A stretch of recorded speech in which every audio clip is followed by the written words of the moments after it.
రూపాయల బోనస్ వరి ధాన్యానికి, అదేవిధంగా ఆర్టీసీ బస్సులో ఆడబిడ్డలకు ఉచిత ప్రయాణం, ఈనాడు ప్రతి పేదవాడికి రేషన్ కార్డు ఇవ్వాలని రైతు భరోసాలో భాగంగా సంవత్సరానికి 12,000 రూపాయల సంక్షేమ పథకాన్ని, అదేవిధంగా భూమి లేని నిరుపేదలకు కూడా సంవత్సరానికి 12,000 రూపాయలు పేదలకు ఇవ్వాలని ఇవాళ ఈ కార్యక్రమాలన్నీ ముందుకు తీసుకెళ్తున్నాం.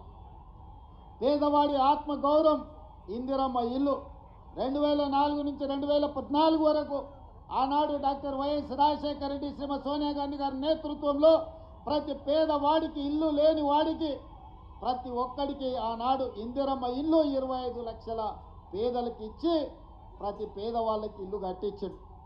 కానీ తెలంగాణ రాష్ట్రం ఏర్పడిన తర్వాత చంద్రశేఖరరావు గారు ఈ పేదలకు అన్యాయం చేసి డబల్ బెడ్రూమ్ ఇల్లు అని ఊరించి ఏ పేదవాడికి ఏ గ్రామంలో కూడా ఇల్లు ఇవ్వకపోవడంతో ఈనాడు మన ప్రభుత్వం వైపు ఎదురు చూస్తుంటే ఇందిరమ్మ ఇల్లు 4.5 లక్షలు మొదటి సంవత్సరంలో ప్రతి పేదవాడికి 5 లక్షల రూపాయలు ఉచితంగా ఇల్లు కట్టుకోవడానికి ఇవాళ మన ప్రభుత్వం కార్యక్రమాలను తీసుకొని ముందుకు వెళ్తుంది. ఇదే కాదు, ఈరోజు పేదవాళ్ళని ఆదుకోవడానికి మన ప్రభుత్వం అమలు చేస్తున్న సంక్షేమ పథకాలని ప్రజల దగ్గరికి తీసుకెళ్లవలసిన బాధ్యత యూత్ కాంగ్రెస్ మీదనే ఉన్నది. ఇవాళ ప్రభుత్వం ఒక పక్కన పరిపాలన చేస్తూ ప్రజా సంక్షేమ పథకాలను అమలు చేస్తూ ప్రతిపక్షాలను తిప్పు కొడుతూ ముందుకు వెళ్తుంటే పరిపాలనలోనే మా సమయం ఎక్కువ కాలం గడిచిపోతుంది. ఈరోజు ప్రభుత్వం అమలు చేస్తున్న సంక్షేమ పథకాలను ప్రజలకు వివరించవలసిన బాధ్యత ఈ వేదిక మీద ఉన్న యువజన మిత్రుల మీదనే ఉన్నది. నాకు సంపూర్ణమైన విశ్వాసం ఉన్నది.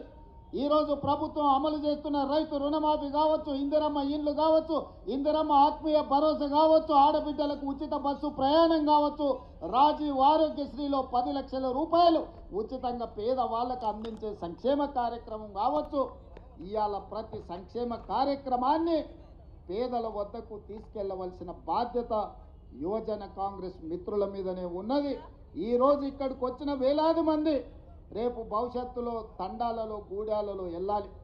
రేపటి జరగబోయే స్థానిక సంస్థల ఎన్నికల్లో కష్టపడ్డ ప్రతి యువజన కాంగ్రెస్ మిత్రుడికి టికెట్లు ఇప్పించే విధంగా కాంగ్రెస్ పార్టీ అధ్యక్షుడితో నేను మాట్లాడతాను.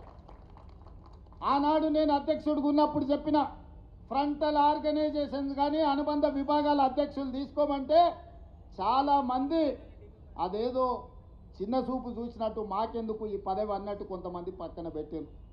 నేను చెప్పిన ఈరోజు అనుబంధ విభాగాలు ఫ్రంటల్ ఆర్గనైజేషన్లు బాధ్యత తీసుకున్న వాళ్ళకి ప్రభుత్వంలో ప్రథమ స్థానం ఉంటుంది అని. అందుకే ప్రభుత్వం వచ్చిన వెంబడే ప్రతి అనుబంధ విభాగానికి వేదిక మీద ప్రీతంతో సహా చాలామంది ఉన్నారు. 37 మంది అనుబంధ విభాగాల అధ్యక్షులకు కార్పొరేషన్ చైర్మన్లు ఇచ్చి, క్యాబినెట్ హోదా ఇచ్చి, పార్టీ కోసం పనిచేస్తే పార్టీ జెండా మోస్తే ప్రభుత్వంలో గుర్తింపు ఉంటుందని 37 కార్పొరేషన్ చైర్మన్ల పదవులు అనుబంధ విభాగాలకు ఇవ్వడం జరిగింది. అనుబంధ విభాగాలంటే ఒక చిన్న చూపని గతంలో అనుకున్నారు.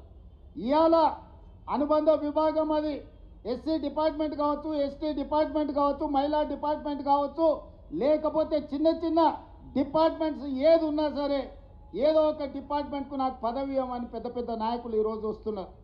అంతకుముందు అడిగితే కూడా తీసుకోలేదు కదా, ఇప్పుడెందుకు వచ్చిందా అంటే ప్రభుత్వం తీసుకున్న నిర్ణయం తర్వాత మాకు విషయం తెలిసింది.